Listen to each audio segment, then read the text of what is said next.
All right, all right, all right, all right. What's happening, good people? What's happening, good people? What's happening, good people? My man, Y Diggy in the building, my good brother Tony in the building. This will be short, guys. It is 2:01 a.m. on the East Coast. Saturday night, right? I don't have much to get into tomorrow other than, watching some Steeler football. But I wanted to come on really quick, man. I told most of you guys that I would come on really quick after the fight. I hadn't planned on it after I saw how late it was, but the way the fight went, I could not come on, right? So let's be quick with it, man. Listen, for you guys that may or may not know, maybe some of y'all didn't see it, Terrence Crawford put on a show and he beats Canelo Alvarez and he becomes a three-time unified champion, unification. Undisputed unified champ. Man, it was a thing to see there, brother. It was special. Let me just talk really quick. I put in the title, man, that the sweet science was on display, the sweet science of boxing. And I want to talk about that for a moment, right? Because for those of us who are really boxing fans, like my brother Tony there, boxing runs deep. And, in our, I don't even know if I want to say history, blood, whatever, it runs deep. It runs deep, man. And the type of way that we view boxing is just different, right? And I often hear people say, oh, man, a fight was boring. I'm pretty sure you're going to see people saying that on socials. I hear people say that so often, and I'm like, y'all don't really understand the sweet science of boxing. Bud Crawford put on a clinic. Number one, he came in there, he carried the weight the way he needed to, right? Weight didn't appear to slow him down. Now, I don't know if he was as fast as he was when he fought against Spence. I don't know, right? But I'm saying the eye test told me that it didn't look like there was any effects of him carrying that weight. That's number one. Number two, another thing that stood out to me, man, that was very quick. Very quickly I saw this, maybe like the third, fourth round. Maybe the fifth. Because Canelo, started having a little bit of a moment in the fifth round. Bud took them shots, bro. And as the fight went on and I saw that Bud was able to take some of those shots, particularly that sneaky left to the body that Canelo kept, that little lead hook to the body was beautiful, right? Don't get it twisted. Bud did his thing, but don't get it twisted. Canelo had a couple little sneaky shots here and there, a couple body shots, couple overhand rights. And when I realized that Bud wasn't fazed by some of those shots, I even think he ate an uppercut or two. And once I realized he wasn't fazed, I was like, oh, this about to be ugly.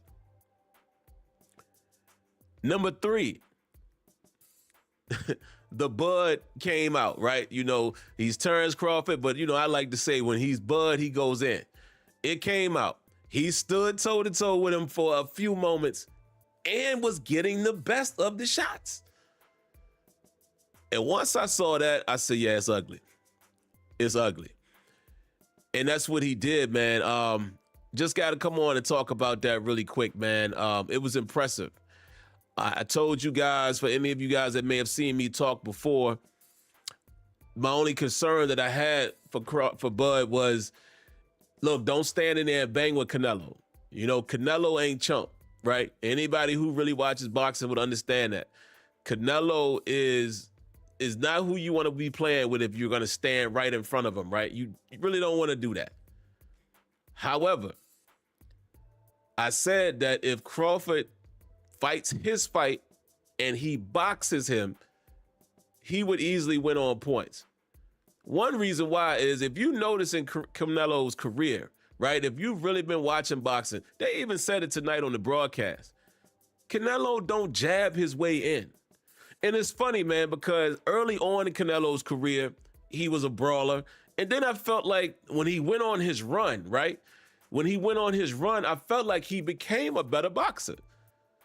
I felt like he became a better boxer using his footwork and stuff like that, even though his footwork ain't immaculate.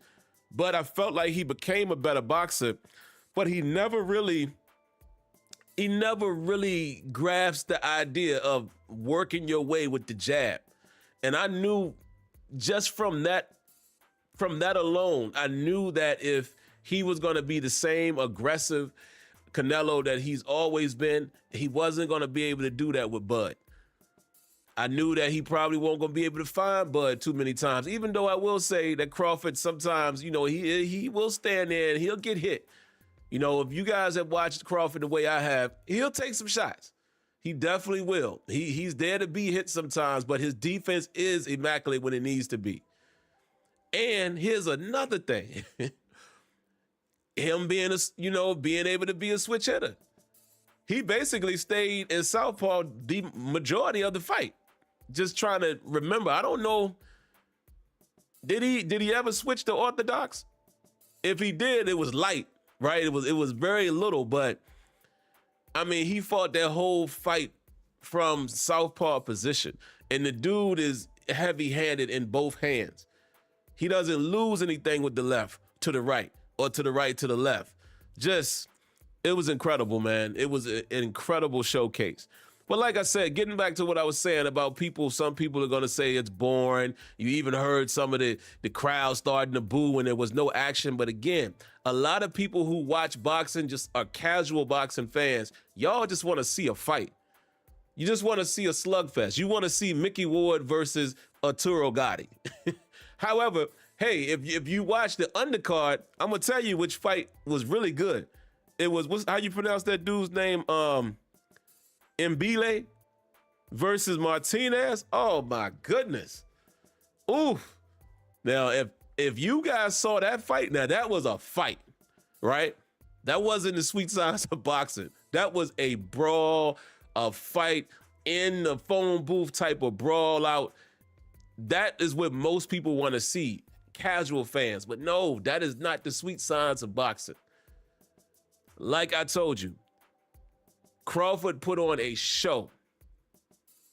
He was aggressive when he needed to be. He used his footwork.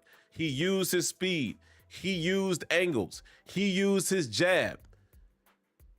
He used his jab and worked his way into combinations. He found his range. He stood tall when he needed to gain respect. I mean, it was a perfect display. And I just feel like at this point, I mean, I've been saying this. Crawford got to be in the conversation of one of the best fighters, man. I mean, I know it's era-based, and I think Max Kellerman, I love how Max Kellerman put it. It's eras. People, and I know my good brother Tony in here, maybe even Mark, as well as if Kenyon is in here. Some of you guys that had the pleasure to be able to see a Sugar Ray Leonard and a Marvin Hagler, and see it when you were of age to understand. I know there was some bad boys. Tommy Hearn and them. I know they were. But everybody has their eras, right? Those guys were the dudes of that era. Floyd was the dude of that era. Terrence Crawford of the more recent era has been that guy. Hands down. I know some of you guys are big fans of Tank. I like Tank as well. But Tank don't have everything in his bag that Terrence Crawford has. Tank is solid, very solid.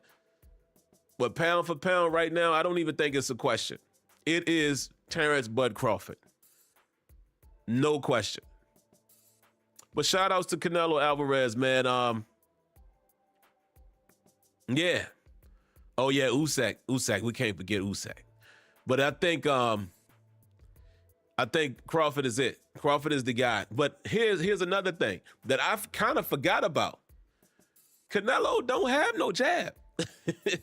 So it was easy work, man. It was easy work, and I didn't want to disrespect Canelo and say, y'all heard what I said when y'all asked me about it pre-fight. I didn't want to disrespect him and say it was going to be easy, but I felt like if Crawford is able to get in his bag and box him, he's going to win on points. And I said that he cannot stand in front of Canelo and go, bang for bang with him. If he did that, I thought Canelo had a chance to put him to sleep. And he fought the perfect fight, man. So that's just it. That's just it, man. But let me see what you guys got, man, really quick. I told you this was going to be a quick one. We had 11 minutes. I plan to get out of here, man. It's, like I said, it's 2:12 a.m. What y'all got, man? What were you guys' thoughts? Let me see what y'all talking about. What's up, Kenyon in the building? Real Fact says, unprecedented, impressive victory. To go up 2 weight classes and defeat a boxer on the level of Canelo is special. Bud is a special fighter, man. I think you guys really need to take note of that. Oh, also, here's another thing I did want to talk about. This is the reason why I feel like the sweet science has been compromised a little bit with some of these judges. Bruh, 2 of the judges had it 115, 113. For those of you that don't know, that's a 7 rounds to 5 fight. No way. No way. Honestly, I give Canelo the 5th round. I'm trying to think if there was another one that I remember. If you wanted to give him 2 rounds, maybe. Maybe. Other than that, it was a wash, bruh. So I don't understand that scorecard. Even the 116 to 112 is a little close for my comfort as well. But, if sometimes judges are going to see things a different way. But 115, 113 is ludicrous. Ludicrous. With a T in it. You got to say it like that. Ludicrous. Come on, man. That was crazy. What else y'all got? Mark Cunningham says, did anyone think Canelo getting a little frustrated, he would do a no mas? Oh, no. I didn't think he would do that. But you know what's funny? Canelo, he does do that. When somebody having their way with him, he get a little frustrated. And you saw that frustration come out big time in the 11th round. Easy. My good brother Tony says, they call him the greatest Mexican fighter. To me, Julio Cesar Chavez was better and had a better arsenal. Okay. I don't think can't really argue that.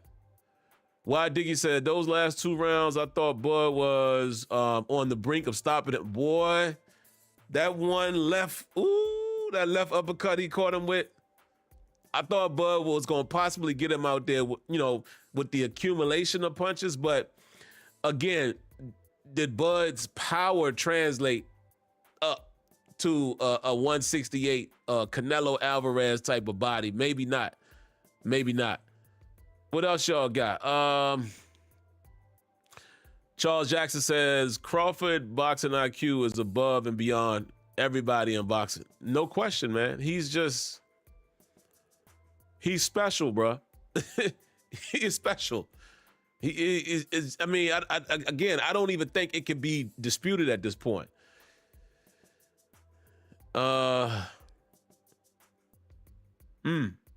Tony says he thinks Tank might be ducking Roach again. He fighting one of them Pauls. Yeah.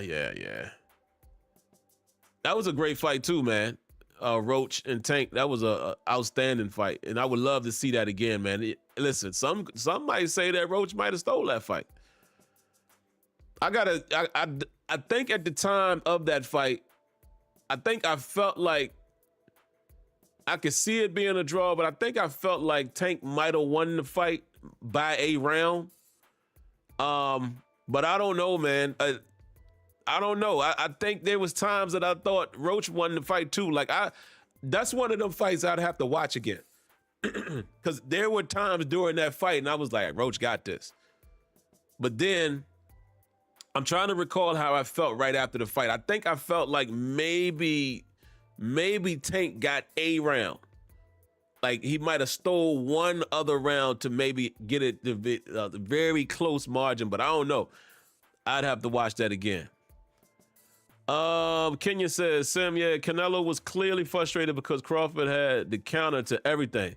It was Roberto Duran, Sugar Ray, like frustration. Yeah, man, it was bad. It was bad, and it's just, Bud to me has everything everything I could ever want in a fighter, right? He's got the slickness and the defense of a Floyd Mayweather and an IQ, right? But he has the dog of and I'm gonna throw one at y'all that some people might not even notice unless you really watch boxing. He got that dog in him. Like, y'all remember prime Shane Mosley? Woof. Y'all remember how much of a dog Shane Mosley was when he was trying to finish you? He got that in him too. Then he can go, orthodox, southpaw, strength in both arms, good footwork. And in his long-term IQ, I'll throw another name at you. Kind of remind you of B-Hop. How B-Hop would dissect everything, analyze everything, and then about that 6th, 7th round, he coming for you. And that's, dog. Crawford got that. Yeah, man. See, some of y'all know that he got that Shane Mosley finishing mentality. Again, I think a lot of people, man, that are casual boxing fans, they don't remember some of these dudes in their high points. Some people probably only remember when Shane, fell off, got older, lost to Floyd. But nah, Mosley was he was a killer, dog. When blood was in the water, he went to go get it. So I love it, man. I really, really, really love it. Yeah, Kenya, man, you and your West Coast time. The night just starting over there. But yeah, man, I'm up, man. So I like I said, I wanted to go ahead and do this, man, tonight, and just get it out. So I ain't got to worry about it tomorrow, man. Go ahead and shut it down. Let me see what else y'all got. I'll spend a few more moments. Oh, Kellerman shouted out B-Hop. Yeah. B-Hop was technician, man. Oh, the Canelo podcast are going to bed. Yeah, man. Let me ask y'all this. If you Bud, you retire? Would you think about hanging it up? Oh, Kenyon, Roy in his prime. It's funny that you say Roy because I'm about to say something about Roy. And the reason why I feel like if I'm Terrence Crawford right now, I might just go ahead and walk, man. Unless he just loves to fight. I think at this point, he's probably okay purse-wise, right? Made some really good money off of the Spence fight, and I'm not sure what they got for this fight, but I think he's okay with that. There is literally nobody for him to fight. Nobody. There's nobody for him to fight and nothing to prove. And Roy Jones, that was my one thing that I wish Roy would have retired after he won the heavyweight heavyweight fight against, who was that? John Ruiz or somebody, right? Wasn't that who he fought? I think it was Ruiz. I wish Roy Jones would have retired after he got the heavyweight title. There was literally nothing else for him to do at that point. Nothing. And you guys don't understand. I know we got wide range of age differences that, view the channel. And I might even have some people on here that I'm not familiar with that's seeing this, but I know there's people from 13 all the way up to 65, 70 that watches YouTube, right? Some of you guys have no idea what Roy Jones was in his prime. Oh, my Lord. Oh, my Lord. I always argued that when people used to argue me down about Floyd. Listen, I love Floyd Mayweather as well. But when people used to be like, we ain't never seen nothing like this, I said, okay, y'all never have seen Roy Jones. Y'all had never seen him. For people to say they had never seen anything close to the type of dominance and run that Floyd had, clearly you had never seen Roy Jones. But the biggest mistake he made, man, was to continue fighting. Why? Why did you do that? And now he got those losses and those blemishes on his record. So I hate that for Roy, man, because Roy was one of the greatest. He was one of the greatest. Thad Ratcliffe said 100 million Canelo. Woo, jeez. Bud got 50. Okay. Goodness gracious. Yo, y'all ever laugh at yourselves sometimes when you repeat words or phrases or slang or vernacular from somebody from your family? My grandma used to say that all the time, man. And it's funny because my family, I have a bunch of family from New York and then a lot of family from Virginia, right? And y'all know, like I tell you guys all the time, like I was born and raised in Virginia, in Richmond. But where my grandma and them lived was in the rural area, country area. And then it's funny in VA, man, you get some people who they talk like they from the dirty, dirty South. Super country, super like Southern drawl. And my grandma used to always say, goodness gracious. So if y'all ever hear me say that, like I just did a few moments ago, it's a lot of phrases that are stuck with you, man, from your family. And it's funny. I laugh at myself when I say it. Goodness gracious. But yeah, man. Yeah, special. Special, special, special. But all right, man, I think that's all I got. Let me see if y'all got anything else here in the comments. But again, if y'all wanted to see a fight in Mbile and Martinez, oh my, bruh, that was a war. That was a rock'em sock'em, right? For you guys that like fights. And again, here's another fight that I will say to people, and my real boxing heads would know. There used to be a guy that I used to love, man, Nonito Donaire, right? Used to love Nonito. And Nonito fought a kid named Guillermo Rigondeaux. Whoa, savvy veteran.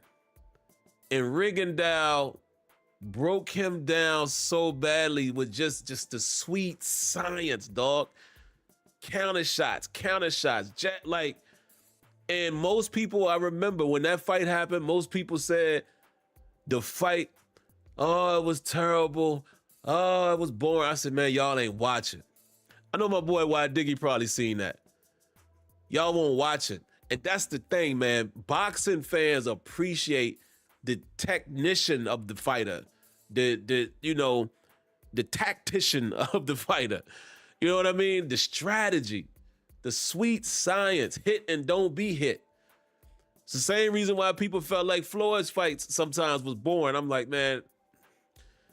But yeah, bro, I'll never forget that. Like that, I use that fight as a comparison all the time. And I listen. Some of you guys that don't know what I'm talking about, go watch that fight. Nonito Donaire versus Guillermo Rigondeaux, and you guys will see exactly what I'm talking. Yeah, me too, Y Diggy.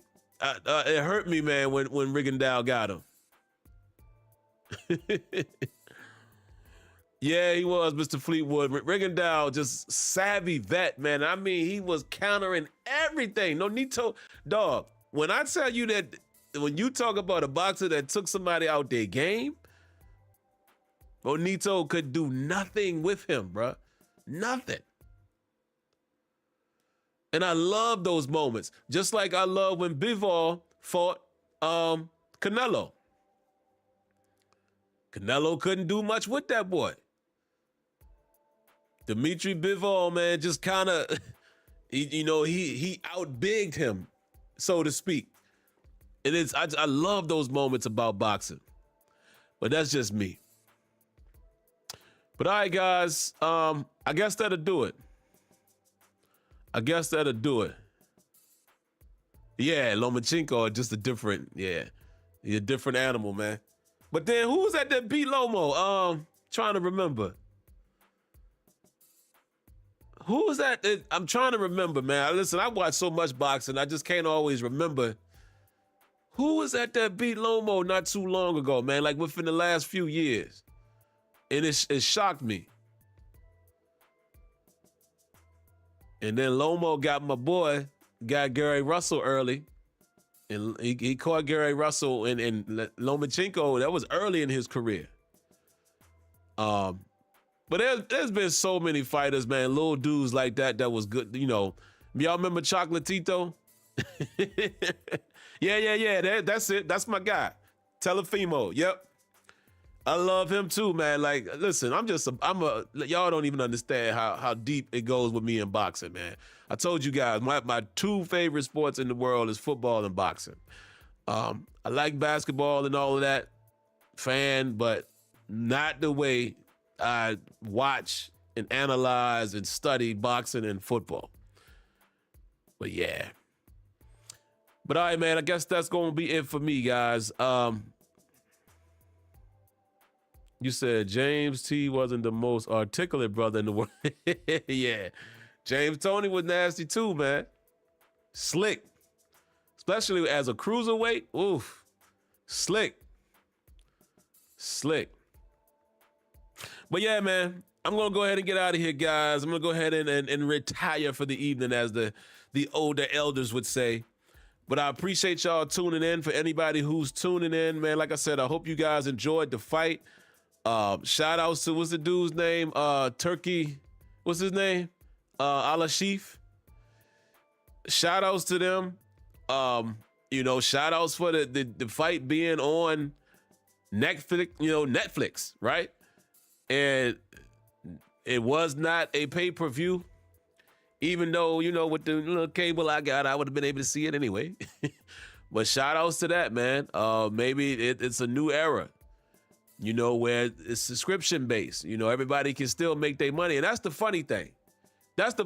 Right? Even though I know Homeboy got that paper, Canelo able to make 100, Crawford able to make 50, and it wasn't even pay-per-view. So that just goes to show you that pay-per-view doesn't have to happen. You see what I'm saying? Excuse me. So hopefully that's the start of something new right there. I like that. But all right, man, I appreciate y'all guys. Y'all know the routine. Again, man, if you're new to the channel, or if you're not, if you just like what you saw here tonight, bada boom, bada bing. Hit that like button, please. That's the best thing that you can do for me outside of anything else. A like button is better, even better than Wonder Bread, better than a donation, because it helps the algorithm. Other than that, man, subscribe to the channel if you consider doing that as well. Last thing I got for you, man. Listen, y'all stay safe out there. Stay healthy. God bless. Good night. Like always, I thank everybody for tuning in. Let's watch some football tomorrow. And for all my Steeler heads in here, I will see you guys following the game at some point. All right. Catch y'all later. Peace.